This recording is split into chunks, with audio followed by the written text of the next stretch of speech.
Ngayong araw may gagawin tayo mga boss. Honda HR-V na walang fuel gauge at odometer. Basic troubleshoot lang muna tayo dito. Ginamitan na natin ng scanner kasi nagtataka ako bakit sabay na nawala ang odometer at fuel gauge nito sa dashboard. Kung makikita natin napakaraming pula, parang grades ko nung high school, wala namang kinalaman sa trouble natin ngayon. Bali lumabas nga sa scanner natin yung fault code na B1175 na may kinalaman sa fuel gauge sending unit. Kaya unang step, tinuslok-tuslok muna natin itong socket ng fuel pump at floater. May supply naman siya mga boss, kaya proceed tayo sa next step. Tatanggalin natin ang floater para matest. Pero bago ko pala yan natanggal, ganito karami ang binaklas natin. Dito ba naman nilagay ng Honda sa harap ang tangke kung hindi ba naman mga ulaga? Sa pagtanggal, medyo iingatan nyo lang kasi may mga bolt na nakatago.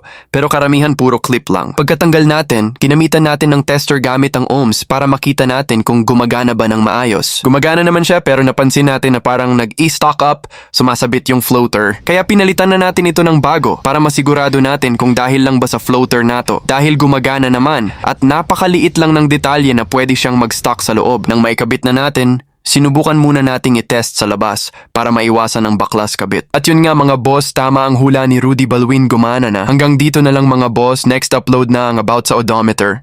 So yun lang, peace out.